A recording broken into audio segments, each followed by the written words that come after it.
Hey YouTube fam, so I've been hearing the word on the street is that you guys want more true crime videos. So I'm gonna bring it back to the original content that brought me all the main views to begin with. So I'm gonna listen to my people, okay? If you guys want true crime, oh, I will give you true crime. His whole MO was based around the express train.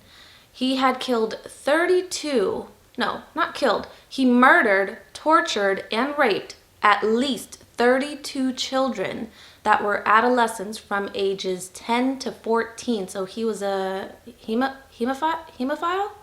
I think that's the word. Hemophile. He was a hemophile, not hemophile. Silly girl. Ramadan Abdulrahim Mansour, aka Al-Tourbini, which is translated to express train in Arabic. I'll explain why in a second, but he was an Egyptian street gang leader. He was also a very, very notorious serial killer back home in Egypt. He had killed, raped, and tortured at least 32 children over the course of 7 to 8 years in several different areas of Egypt, including Cairo, Alexandria, Kulebeya, and Beni Suef. All of his victims were at least from 10 to 14 years old, and they were all street children. So back home in Egypt, there's at least 200,000 to 1 million accounted for street children, which are children that just live on the street. They're homeless, they don't have a family to go to.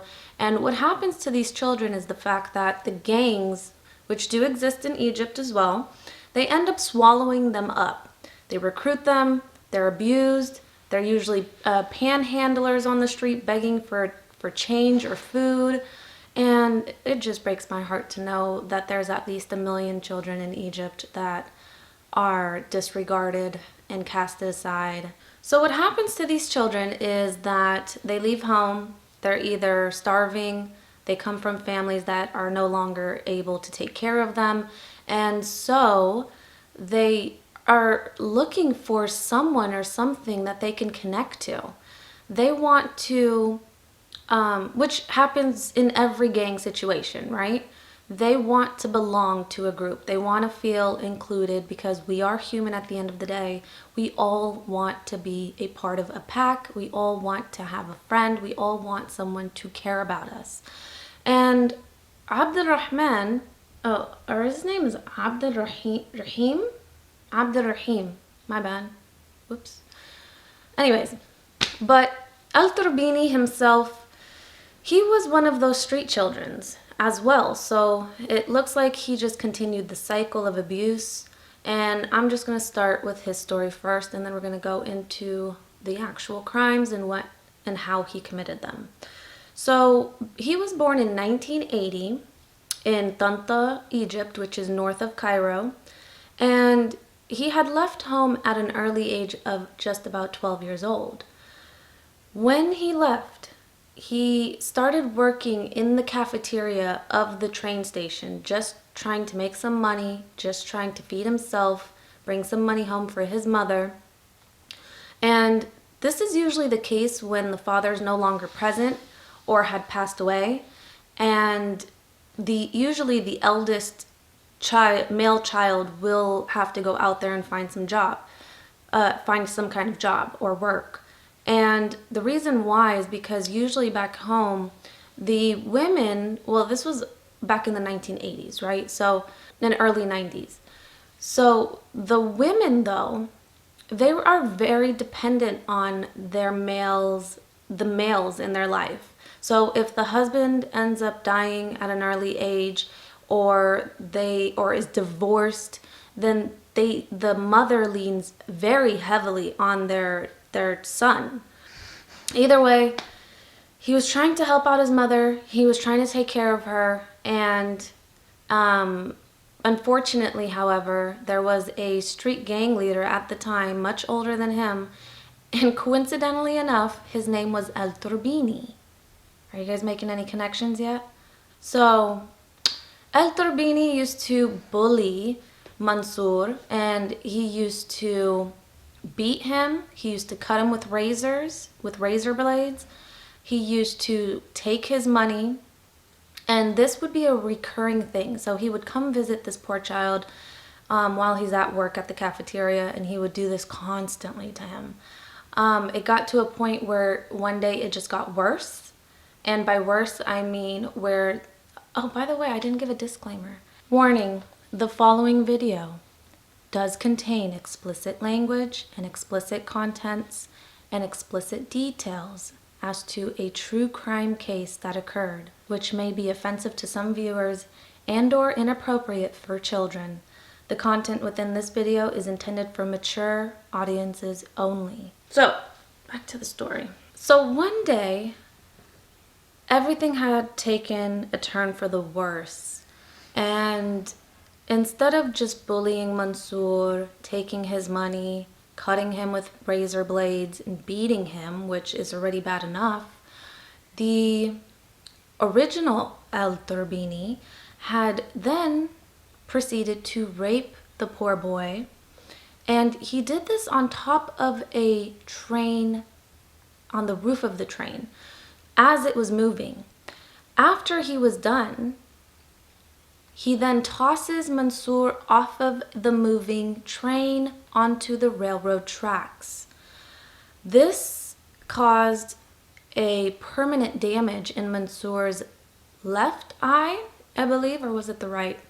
Well, permanent damage in one of Mansour's eyes, as well as caused him to have a little bit of a mental delay. So most people around him, his neighbors, they all considered him to be a little bit slow. And this was primarily thought of what happened to him. The street gangs. The way that they recruit these young children in their gangs is that they teach them how to survive. So they teach them how to steal if they have to. They teach them how to protect themselves. Al-Tourbini and his accomplices would lure street children to the top of the train, where they would rape and torture them, often with razor blades. He would either throw them off of the train dead or barely alive onto the tracks of incoming or oncoming trains that would pulverize their small, tiny bodies. He also claimed to sometimes throw the bodies into the Nile River, or at times buried them alive. So, just sad. Oh my God. His downfall came after the police discovered the bodies of 3 children around the railroad tracks in early 2006. This led them to arrest 2 of Mansour's accomplices, who confessed and ultimately pegged him as their leader. This came as shock to Mansour's brother, though, who was adamant about the fact that he felt like he knew his brother. He was quiet. He was very respectable within his neighborhood and community. So apparently at some point, he had reconnected with his family. Even though Mansour was part of the street gang, he was able to move on up and eventually become the leader of the street gang. So that leads me to wonder, like, what happened to the original Al-Tourbini? Anybody have information on that? Because that's definitely a question in the back of my head. I wonder if Mansour, now this is just me wondering and speculating, but I wonder if Mansour ever got his revenge on him. Because it's obvious to me that if he took on Al-Tourbini's nickname and he took on his whole MO, well, there was a bit of Stockholm syndrome going on here. He must have eventually wanted to kill him for what he did to him originally when he was young, at 12 years old. So part of the reason why he felt, or he took on the same age of a victim, is probably because he was working through the trauma over and over again in his head. And I'm just also wondering what would have been his stressor, because he started killing for only about 7 to 8 years. So something must have happened. What if his stressor was the death of the original Al-Tourbini, right? That would make sense. I'm just speculating here. I'm not sure about that part. But he was also considered to be a psychopath. And the reason being is because even though he was capable of doing all of these heinous crimes and acts, around his neighborhood, according to his brother, he was beloved. People thought of him to be respectful. People thought of him as kind-hearted. That he was loved around the neighborhood because a lot of people felt pity for him after what had happened to him, and the damage to his right eye that was seen by everyone as he was walking down the street. And they had dubbed him as a little bit slow and a little bit like a little bit mentally ill. I guess that's the right word. And they took pity on him. So I don't know if he was a psychopath, but I mean, allegedly, it would make sense, right? So while laying claim to at least 32 victims, they were only able to find, well, several sources stated different numbers, but it was a range from 8 to 15 bodies. So the way that he was caught was that it was one child, and the child's name, he was 12 years old. His name was Ahmed Nagwi, I believe the name is. And he had actually went to the police. He had told him that this man attempted to rape me. He beat me. He stole my money. So this was before Mansour actually raped him. And after he told the police this, he thought he was safe. He left. He went on about his life. Mansour then was arrested. But then later on let go because of insufficient evidence. So they couldn't hold him or arrest him or try him because they needed more evidence. They didn't have any bodies yet. This was the first that the police have ever heard of his name. And so when Mansour ended up finding Ahmed Nagwi again after he was released, because part of his MO would be to scare the children. He would tell them that if they ever told anybody, if they ever went to the police, if they ever did anything to double cross him, that he would find them, he would rape them, he would murder them, he would torture them. So not only was this man physically abusive, but he also mentally abused these poor children. And when you're a child like that at that age, it's not that hard to scare you. You have little to no concept of the real actual world. You don't have that many survival skills. It's very easy to be manipulated and coerced. And so he got away with a lot of murders before he was actually caught. And either way, he found him, he had murdered him, he had raped him, and he had thrown his body off of the moving train as his usual MO. Now, when he did this though, this is how the police were able to lead themselves back to Mansour. So since there was already a complaint, they already had some paperwork, not paperwork, but at least had a witness come in, and not a witness, victim, sorry. And at least they had a victim come in to make this complaint prior, and then a few days later they find his body deceased. Not only that, but they were starting to find all of the dead bodies of the small children laying across the train tracks. They then had caught 2 of Mansour's accomplices, and one of their names, I only could find one name. So his main accomplice was named Hanata, and both Mansour and Hanata were the only ones tried for these crimes. I believe the other ones, they testified as witnesses against Mansour, and they probably got a plea deal or something. I'm not really quite sure about that. But these 2 were the only ones that were actually tried. So it was very difficult to actually find and locate every single body of Mansour's victims because of their mobile MO. If they're tossing their bodies off of the trains as the train is moving, and they're doing this in several different cities in Egypt, it makes it very difficult to actually find where these bodies are, or to even connect them half the time. Because you know that there's different jurisdictions, which I'm sure that's how it is in Egypt as well. So if there's different crimes in different cities, and they're not usually connected right away, but after a while the police were able to piece things together. So upon arresting Mansour, he actually stated in his confession that he was possessed by a jinn, a female jinn.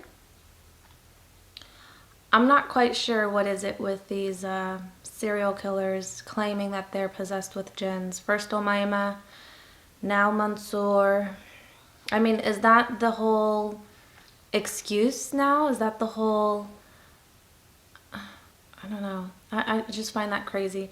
Now, whether or not this was true, it makes for a good story, right? And it makes for a sad one too. But he was possessed by a female jinn that compelled him to rape and kill these boys, although he did tell officers that he enjoyed it. So again, psychopath vibes, definitely, right? Like, how could you enjoy it? But you know what? Don't hate me for this, but I'm going to just try to make some sense out of everything. If he went through the same trauma as a young child, that must have left him feeling that he lost control over his life. He felt powerless. He felt worthless, right? And maybe in his small pea-brained head, the way that he felt like he could regain control was to inflict the same pain and same trauma that was done onto him onto other children. And we see this with a lot of serial killers. Why is that? Whenever any single person goes through any traumatic experience, it's very easy. You're left with two choices. You're left to either be exactly like your torturer, continue the cycle of abuse, or on the other hand, you can go in the opposite direction. You can choose to heal. You can choose to help other like victims. You can choose to look for information to understand what happened to you. You can go to a therapist maybe.